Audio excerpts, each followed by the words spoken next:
Welcome to this video. In this video now I would like to talk with you about SMART goals, and you probably already heard of SMART, but what exactly does that mean? Well, first of all, we got of course the letter S, which stands for specific. When you create a goal for yourself or for other people, what you always have to look out for is that the goal is specific. You want to say, for instance, alright, my goal is to gain 10 pounds or to lose 10 pounds. Or it is, for instance, to make $100,000 this year. So basically it is very specific. If you do not set a specific goal, you will always have the feeling that you did not reach it. For instance, if you say, I want to become rich, or I want to become beautiful, I want to become thin, you never really know when you're done. You never really know when you reached your goal. And that is actually one of the reasons why many people have a lot of problems with their body. For instance, when they say, well, I want to develop a great body, what exactly does that mean? So in the personal sense and in the business sense, a goal has to be specific. Then of course the next letter is M. It has to be measurable. For instance, when you say I want to gain some weight or I want to lose some weight, you can measure it in pounds or in kilograms. You can of course also measure it in different units, but the good thing about this kind of goal is it is measurable. For instance, when you work for other people, let's say as a consultant, and you help other people, a client, to make more money, it would for instance be measurable to say, all right, I want to make $100,000. So you can measure $100,000.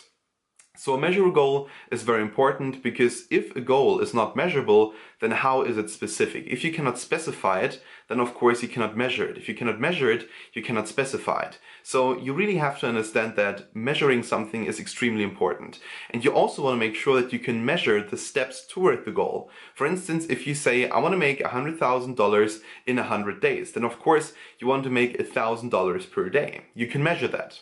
And then of course the next letter is A. And it has to be achievable. For instance, the last goal that I just talked about, making $100,000, for instance, for a client is possible, but it's very unlikely, let's say. Most people in the world don't make $1,000 per day. They probably don't even make, if you take it on a global level, they don't even make $1,000 per month. So what you have to understand is that every single goal must be achievable for the person working on it. So if your client, for instance, tells you, I want to make $100,000 and he or she only make, let's say, $100 per day yet, and you want them, or you are supposed to help them to reach $100,000 in 100 days, of course it doesn't really make a lot of sense. It has to be achievable. Also, for instance, saying tomorrow I'm gonna look like Arnold Schwarzenegger is just simply not achievable. It is very unlikely, or let's say it's impossible to do it. Then of course the next letter is the R, and that means now results driven. You want to be results driven. You don't want to focus on anything else. You don't want to be romantic about if the results aren't there, then the results aren't there. For instance, if you say I want to make $1,000 per day and you only make $10 per day, then of course you cannot talk yourself out of it. There are only $10 in your bank account right now. You only made $10 on that day. So you want to be results driven. You don't want to focus on anything else. So if you say $10 is fine as well, then that's cool. That's fine.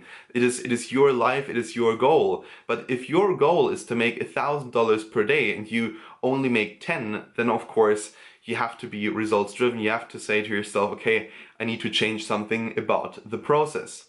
So that is the R, and now let's go over to the T. And the T now is of course then time bound. And this is already one thing that we always have in our mind.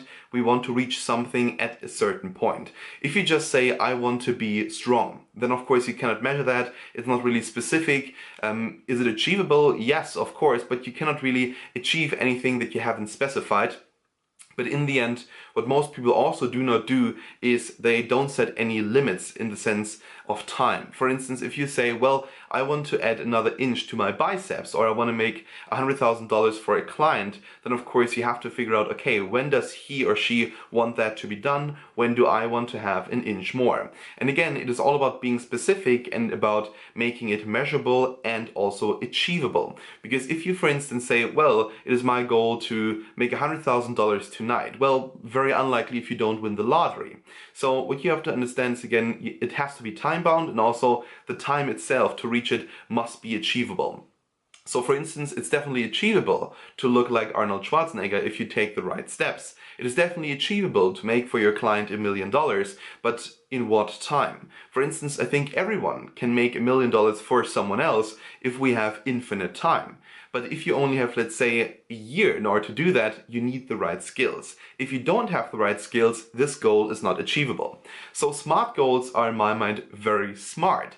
They really show you what you need to know, what you need to do in order to get to a certain place, in order to reach your goal. So again, we said SMART, S is specific, M is measurable, A is achievable, then of course the R is then that you want to be results driven, and the T is then that it has to be time bound.